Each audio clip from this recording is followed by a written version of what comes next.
Study Session 7. Meaning. Introduction. Scholars have approached the study of meaning from different perspectives because meaning is difficult to define. This has produced different types of meaning. It is important for you to be familiar with types of meaning to better appreciate language and human communication. Therefore, in this study session, we will explore the major types of meaning. Learning outcomes.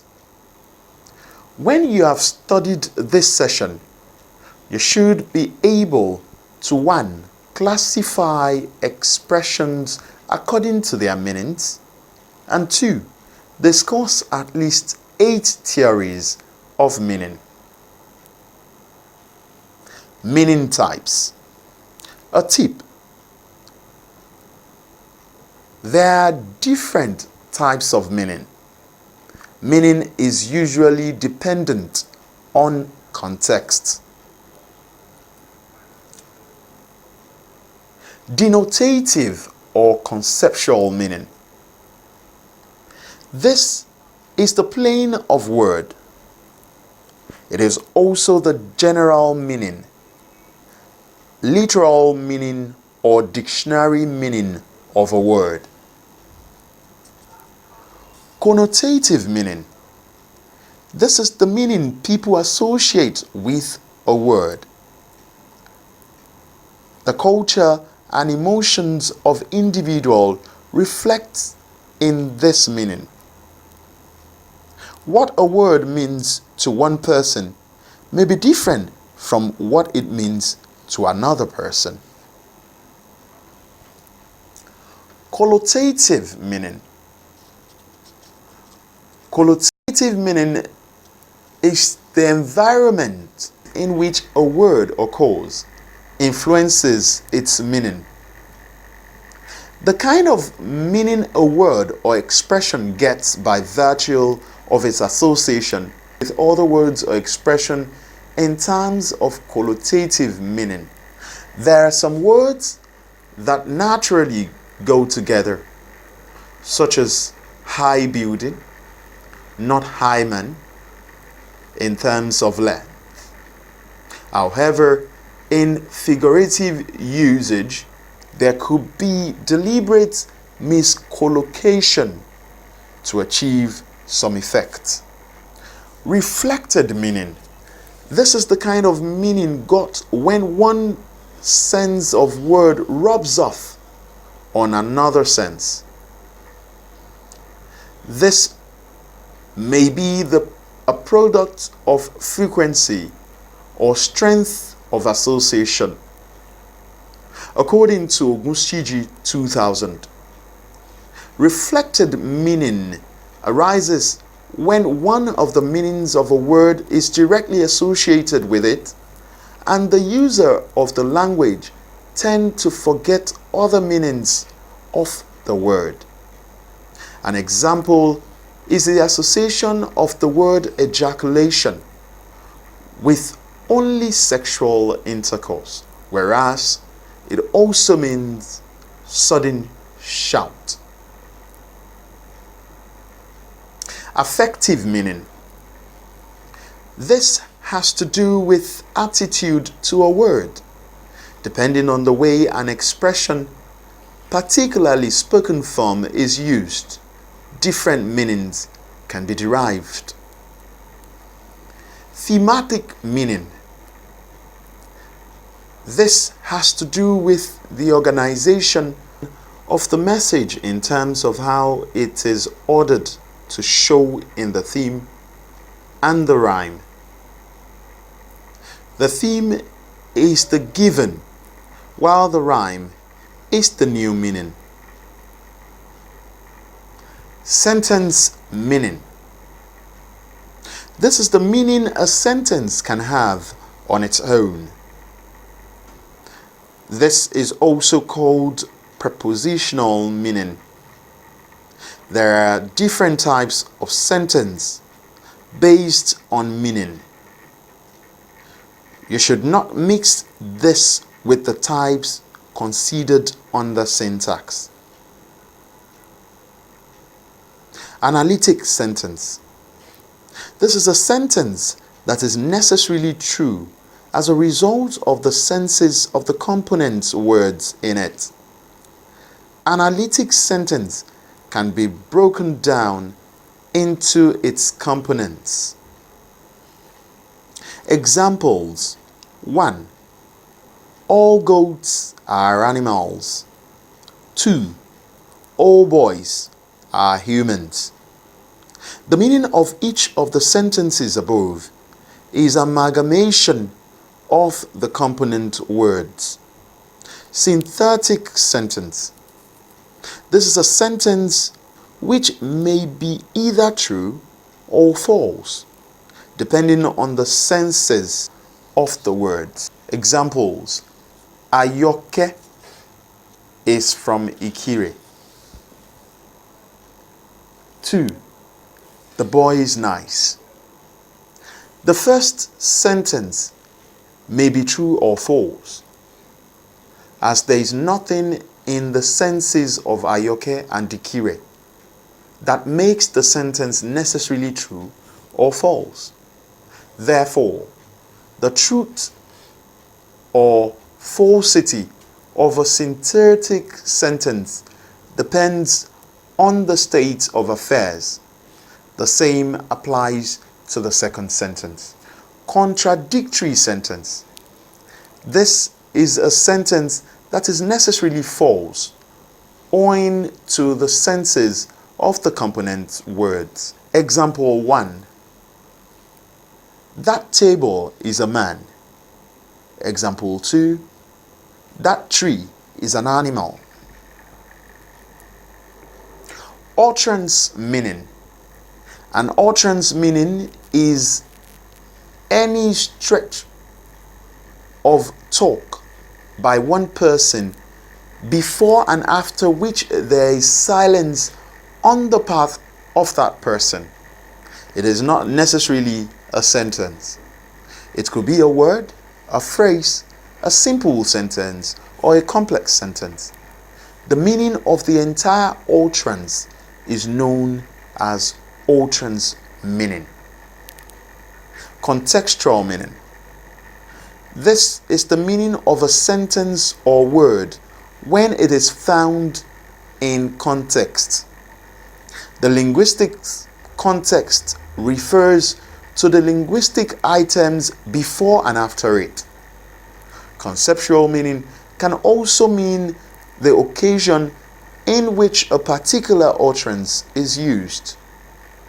It could be linguistic or non-linguistic. This type of meaning is also known as the functional value of the utterance. Out of a context, the following expressions may be meaningless. 1. He butchered the lady. 2. This box will kill you. But with the provision of appropriate context, they become meaningful. Essentially, language becomes meaningful only in text, that is, the context of situation involving participant, action, and so on. Social meaning. This is the kind of meaning produced from the use of language to express social meaning, such as endearment, enthusiasm, praise, politeness, friendliness, solidarity, and so on.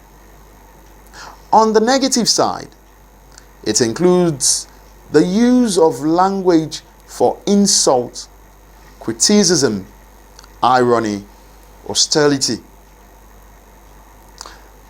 The society of the interlocutors is important here. This is because what is positive in a culture may be negative in another. Pragmatic or interpersonal meaning. This involves the meaning derived from interaction among people in conversation. This considers speaker's meaning and the hearer's meaning. A lot of contextual consideration come in here. Emotive meaning. This has to do with the use of language to show emotions. There could be ironical use of language. Cultural meaning. In a language spoken by people from different cultures, a word may have different meaning. An example is English spoken in different continents. The cultures involved color the meanings of words. Theories of meaning. Semantics is the branch of linguistics that studies meaning, but meaning itself is difficult to define. This difficulty has led to different theories of meaning. The major ones are discussed below. Ideational theory of meaning. This theory sees the meaning of a word as the idea that gives rise to an expression and that which it gives rise to. One of the limitations of this theory is the possibility of lack of correspondence between the idea that the speaker has and that of the hearer. It is also possible for a word to have more than one idea. This theory is also suitable for only concrete objects. It is also limited to only words, whereas meaning extends beyond words. Besides, it is rather too mentalistic. Image theory of meaning. The image theory of meaning is somehow similar to the theory of meaning. It contends that the meaning of a word is the image that it calls forth in the hearer's or speaker's mind. Like I argued above, a word may call forth more than one image in the hearer's or speaker's mind. In such situation, which one will be taken to be the meaning of the word? Besides, a word may produce an image in the mind of the speaker and produce a different one in the mind of the hearer. How then do we reconcile this? Also, the theory does not cater for grammatical words and units above and below the word. Behavioral theory of meaning. This theory sees the meaning of a linguistic form as the situation surrounding its altering and the response it produces in the hearer. In other words, it sees meaning as involving stimulus and response. This implies that a stimulus produces a response, and response serves as a stimulus to a final action taken by the hearer. Thus, the meaning of a linguistic form is the situation which precedes the performance of a given utterance and the behavior of the participants in response to it. Ogunshiji, 2000. A weakness of this theory is its oversimplification of human behavior. What if the hearer's response is contrary to what the speaker expects? The theory is also cumbersome. We have to keep investigating behavior before determining the meaning of an utterance. The behaviorist's view of meaning as stimuli to words to response. Meaning can be divided solely by studying the situation of speech. Use the stimulus S, which led someone to speak R, and the response R, which results from this speech S. Crystal, 1987. Bloomfield, 1933, illustrates this with Jill and Jack. Jill is hungry and he sees an apple. She asks Jack to get it for her. The linguistic stimulus leads to Jack getting the apple. Crystal, 1987.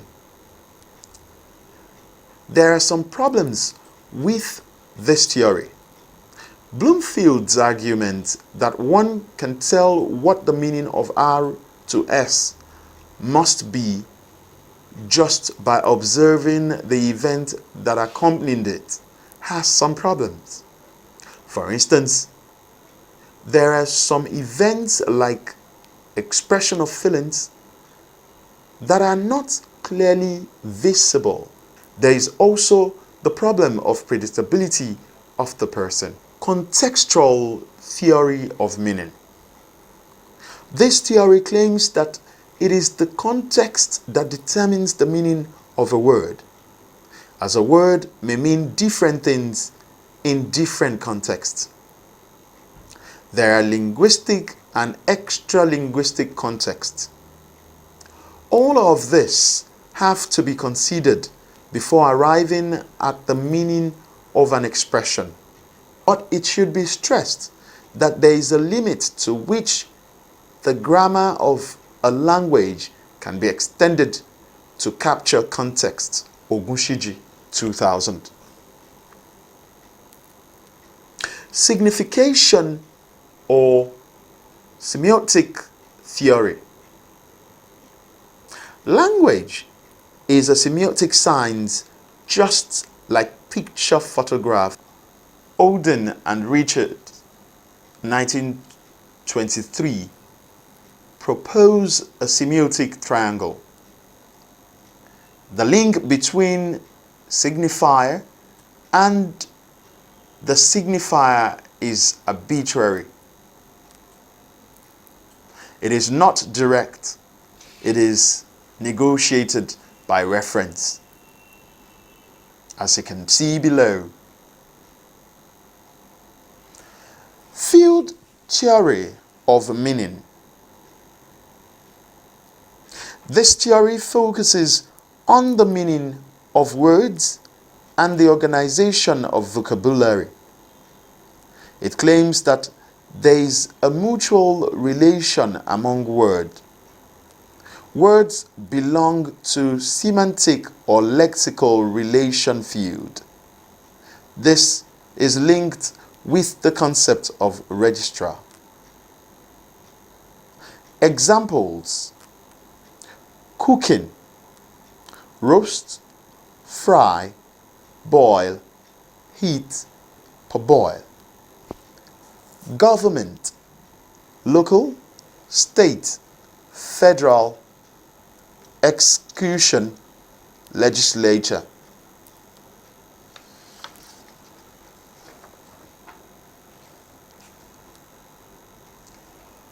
Componential theory.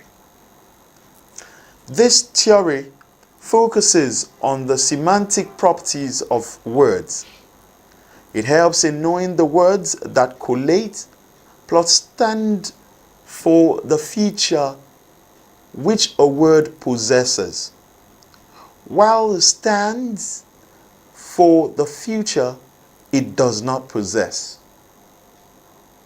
The basic assumption is that there are some basic meaning components that makes up the meanings of more complex terms. Malger, K. 2002. Examples are below. Man plus male plus adult minus young plus animate plus human. Cow plus male plus adult minus young plus ruminant minus human plus animate. Child plus male plus female minus adult plus young plus animate plus human. Pig plus man plus female plus adult minus young minus ruminant minus human plus animate. Truth condition theory. The truth condition theory claims that to account for the meaning of a sentence is to specify the condition under which such a sentence will be true or false of the situation or state of the particular word which it claims to describe. Therefore, one knows the condition under which it will be true or false. A major criticism of this approach is the difficulty of identifying concepts. Besides, some words do not have neat visual image.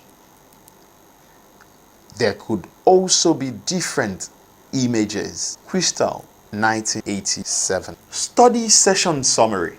In this study session, you have learned that there are different types of meaning depending on the perspective we adopt.